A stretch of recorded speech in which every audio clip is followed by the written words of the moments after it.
Case number 1 is that of Dzhokhar Tsarnaev, the 19-year-old who turned a day of triumph into one of horror, orchestrating the 2013 Boston Marathon bombing alongside his older brother. April 15, 2013. It was Patriots' Day in Boston, a beloved tradition where tens of thousands gathered to celebrate endurance, community, and spirit. The air was electric. Crowds lined Boylston Street, cheering as runners pushed through the final stretch after 26 grueling miles. No one could have imagined that within moments, the cheers would turn into screams and the finish line would become a scene of unspeakable devastation. At approximately 2:49 p.m., 2 homemade pressure cooker bombs exploded just seconds apart, tearing through the crowd. 3 people, including an 8-year-old boy, were killed instantly. More than 260 others were injured, many losing limbs, their lives changed forever. The images that followed would haunt the nation, flags soaked in blood, running shoes abandoned in the street, and first responders carrying wounded spectators through the smoke. The city, proud, loud, unbreakable Boston, was plunged into chaos. And behind it all were 2 brothers, Tamerlan and Dzhokhar Tsarnaev.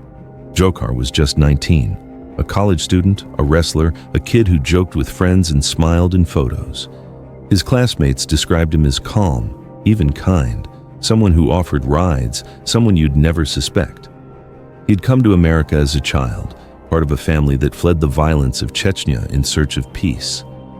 But somewhere between childhood and manhood, something dark began to take root. His older brother, Tamerlan, was the radical, older by 6 years, embittered, restless. He'd once dreamed of boxing glory, but life hadn't gone his way. He drifted deeper into extremist ideologies, watching sermons that preached violence and vengeance. To Dzhokhar, who idolized his brother, that influence became magnetic. It was Tamerlan who taught him how to build the bombs, who convinced him that America, the country that gave them refuge, was the enemy. In the months leading up to the attack, the brothers grew increasingly isolated.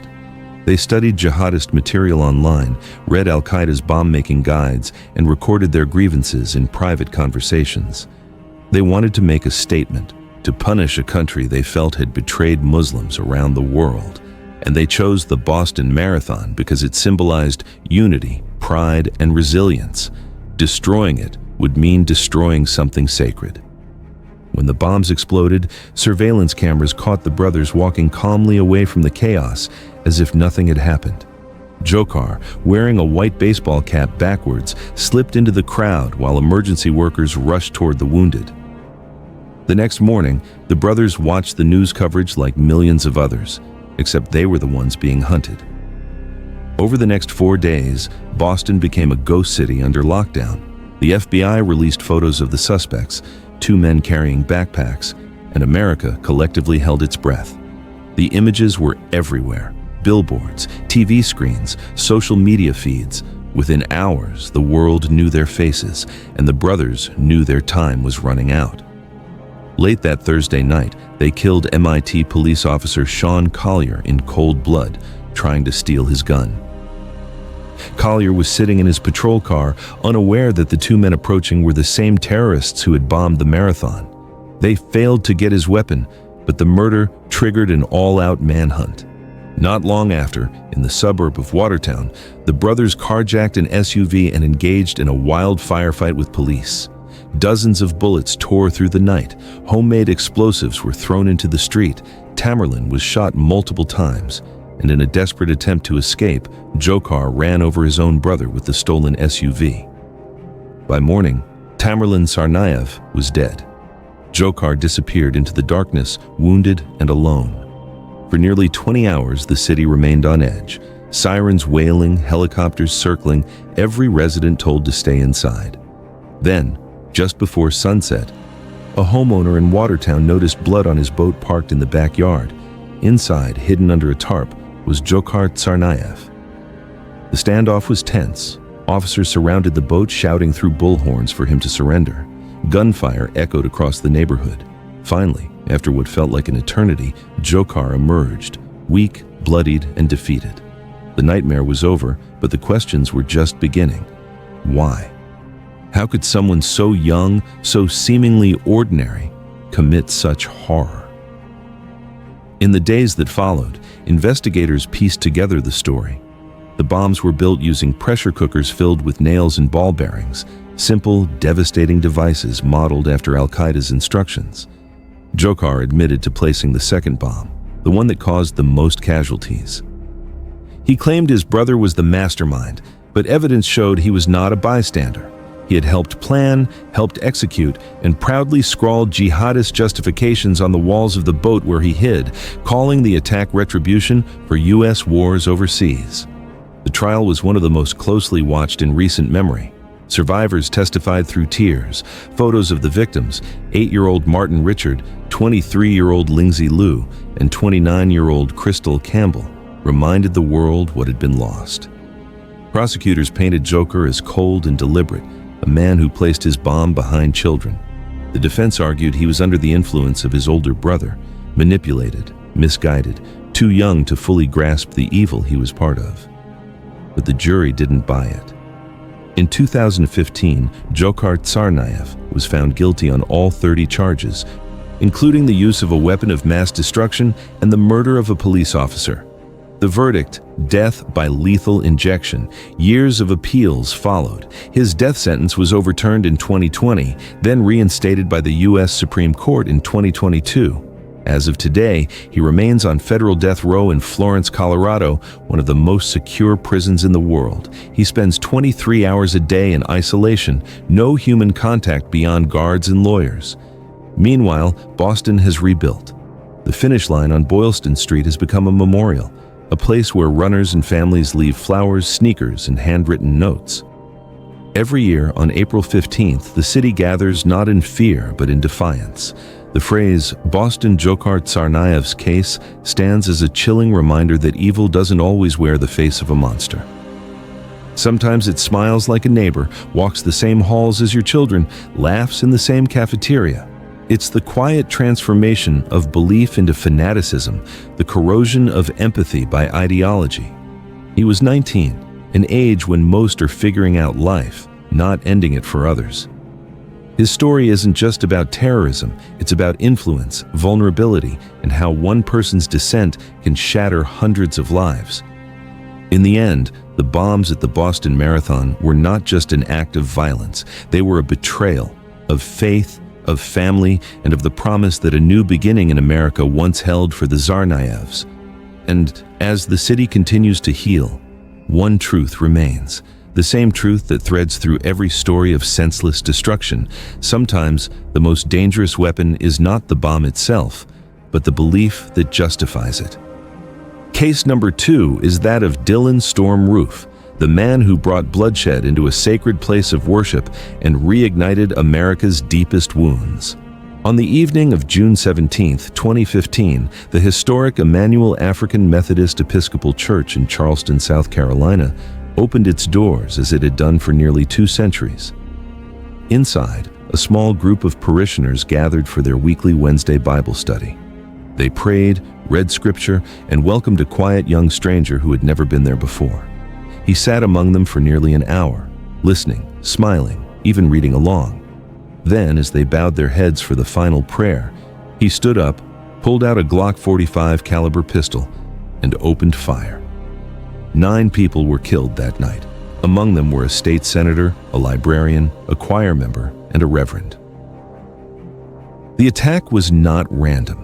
It was a deliberate act of racial hatred carried out inside one of the oldest black churches in the United States, a place that had survived slavery, segregation, and the civil rights struggle. And it was committed by a 21-year-old who believed he was starting a war. Dylan Roof was born in Columbia, South Carolina in 1994. He grew up in a fractured family, drifting between parents, often left to his own devices. By his late teens, he had dropped out of high school, unemployed and isolated, spending his days in front of a computer. Online, he found a world that mirrored his growing resentment.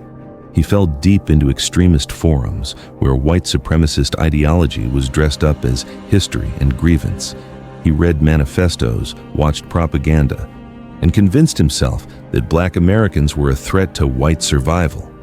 What began as curiosity soon became conviction. Roof's radicalization happened almost entirely in the shadows of the internet. He wasn't part of an organized group, didn't attend rallies, didn't march with flags. His weapon was the illusion of purpose, the belief that one man could make a statement so brutal that the world would take notice. In his handwritten manifesto, found later on his website, he wrote that he chose Charleston because it was the most historic city in my state, and Emmanuel AME Church because of its symbolic importance. He wanted to strike fear at the heart of Black America. On that warm summer night, Roof arrived at the church wearing a gray sweatshirt, jeans, and Timberland boots.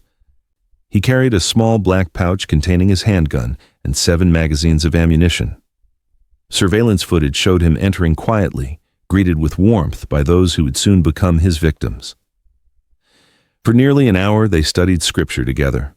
Reverend Clementa Pinckney led the discussion. They talked about faith, forgiveness, and God's grace. And when the group closed their eyes to pray, Roof pulled the trigger.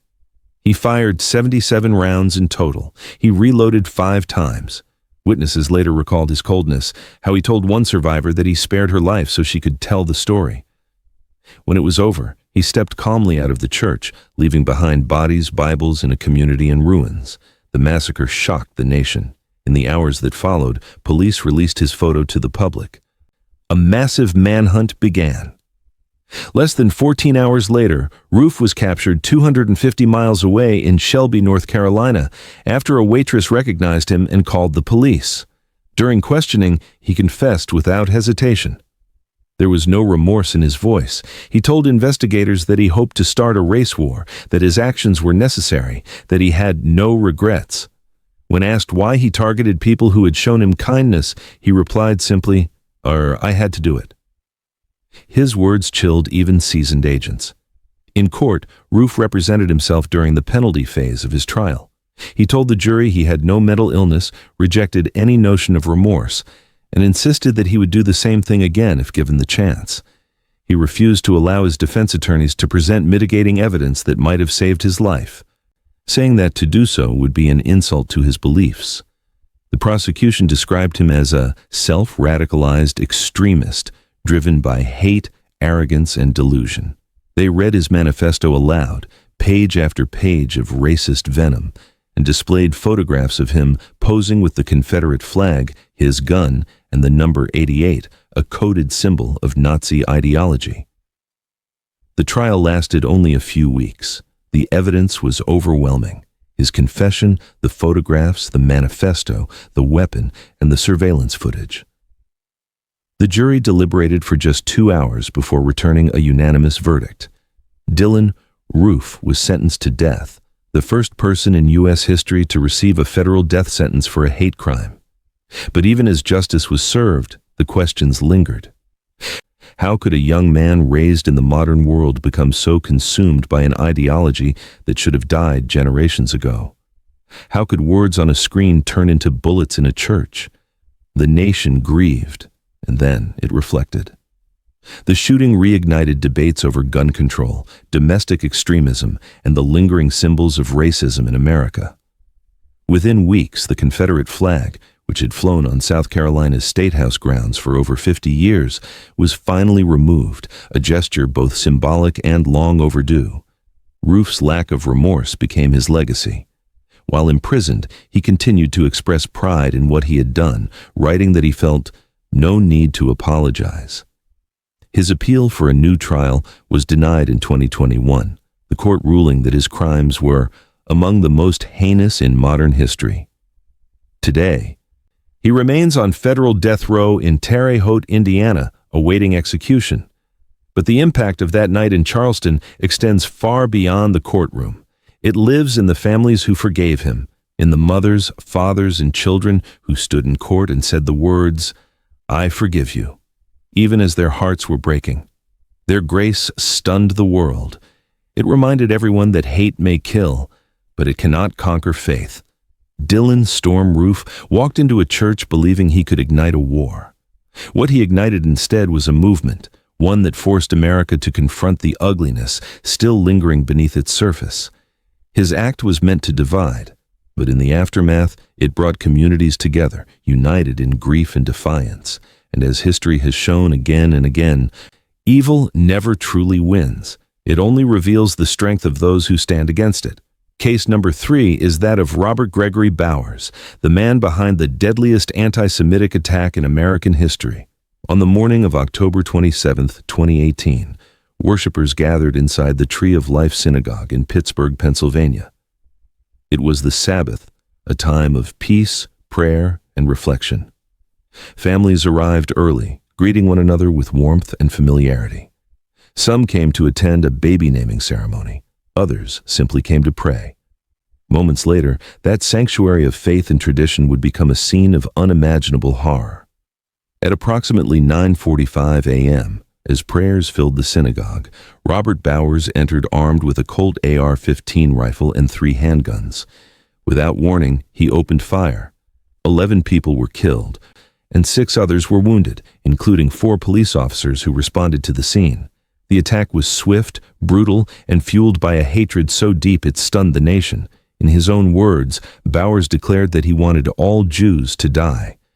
His rampage was not random. It was the result of years spent festering in the darkest corners of the internet where conspiracy and hate thrive unchecked. Robert Bowers was 56 years old, a man who had spent much of his life on the margins. Born and raised in Pittsburgh, he lived alone, worked sporadically as a truck driver, and had few meaningful relationships. Those who knew him described him as quiet, unremarkable, and withdrawn. Yet behind that quietness, he was absorbing the poisonous rhetoric of online hate groups.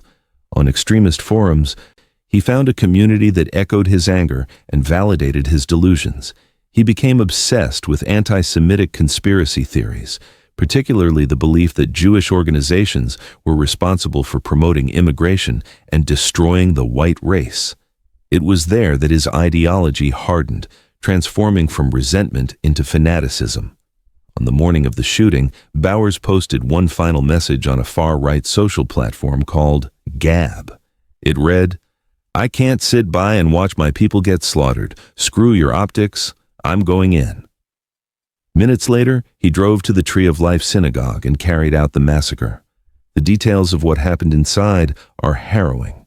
Worshippers tried to flee as bullets tore through the sanctuary. Survivors recalled hiding in closets, behind pews, and in corners as Bowers moved from room to room, methodically shooting anyone he saw. When police arrived, they were met with gunfire. A shootout ensued that lasted nearly an hour before Bowers was finally shot, subdued, and arrested. As he was being taken into custody, bleeding but alive, he told officers, "All these Jews need to die." There was no remorse, no hesitation, only hate.